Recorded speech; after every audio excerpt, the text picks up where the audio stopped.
Les démons nés humains sont des êtres sataniques dotés d'un corps humain. En effet, les démons ont le pouvoir de revêtir un corps humain avant même la naissance, à la conception, avant le stade embryonnaire. Les démons nés humains ou humains nés démoniaques donnent l'impression de grandir comme les autres êtres humains. Mais ce sont des êtres supérieurs dès le départ. Leurs dons et leurs pouvoirs magiques proviennent de Satan, leur maître. Les démons nés humains sont présents dans toute la société et dans tous les corps de métier. Ils sont absolument nombreux dans la sphère médiatique, sur Internet, particulièrement dans la musique, le cinéma, la comédie, les vidéos sur Internet, le journalisme, la pornographie et bien sûr la politique, car les idéologies sataniques véhiculées par ces corps de métier influent sur les masses. Les démons nés humains ou démons sous apparence humaine ont un accès rapide à la célébrité, de par leur statut de démon. Par exemple, ils peuvent manipuler de manière paranormale leur nombre de vues sur Internet et leur visibilité. Les démons nés humains sont reconnaissables par ce qu'ils mettent en avant, et ce qu'ils mettent en avant est systématiquement contraire à la parole de Dieu.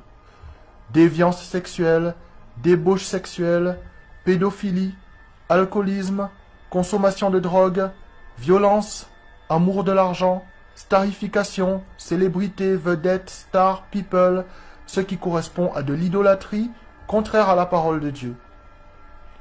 Les humains qui pratiquent ces choses et qui ne se repentent pas iront en enfer, et c'est principalement l'objectif des démons nés humains, amener avec eux les âmes humaines en enfer, sachant que leur sort est scellé. Les démons nés humains ont été évoqués dans la Bible. En effet, les Néphilim étaient des démons nés humains, des géants issus d'accouplement entre des démons et des femmes. Les géants Néphilim sont morts, ne disposant que d'une vie humaine. Beaucoup parmi ces géants ont péri durant le déluge des eaux à l'époque de Noé. Mais les démons, en tant qu'esprits, sont évidemment restés en vie. Ils ont traversé le temps, les époques, les âges. Beaucoup de figures historiques importantes sont des démons nés humains. Ce sont des démons qui ont revêtu des corps humains tout au long de l'histoire. Les démons nés humains ou humains nés démoniaques sont actuellement très nombreux dans notre société. Leur talent inimitable en musique, par exemple, est dû à leur statut de démon. C'est pourquoi ils créent des complexes et des frustrations chez les êtres humains normaux qui n'arrivent pas à atteindre leur niveau, leur talent, leurs connaissances. Ces démons nés humains sont, par exemple, des chanteuses avec une voix saisissante, des chanteurs qui font sensation, des musiciens impressionnants, des musiciennes de génie, qui pour réussir passent tous par un culte satanique comme la sodomie. Ils en font d'ailleurs la promotion. D'autres cultes sataniques sont pratiqués par les démons nés humains, tels que les sacrifices humains, les viols sur enfants, les rituels sataniques, le spiritisme, la sorcellerie. Dans le monde du spectacle, dans la politique, dans l'industrie musicale, dans le jazz par exemple, l'humiliation sodomite est répandue.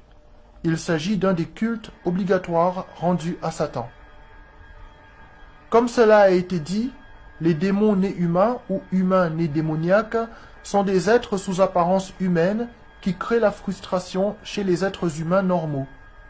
En effet, étant dotés de talents et de connaissances supérieures à celles des humains normaux, ils obtiennent de ces derniers une vénération et un culte de la personnalité, dans les médias, sur Internet et lorsqu'ils sont sur scène. L'existence de ces démons nés humains est dévoilée sur Internet. Certains leur donnent le nom de reptiliens, de clones, d'extraterrestres ou d'aliens. Les démons nés humains ou humains nés démoniaques, ainsi que les démons spirituels, périront avec Satan lors du jugement dernier. Ils seront jetés en enfer avec les âmes humaines qui les ont suivis. Ce qui sauvera des âmes, ce qui mènera des âmes humaines au paradis éternellement, c'est la repentance en Jésus, la foi, les œuvres de foi, ainsi que la proclamation du royaume de Dieu à venir.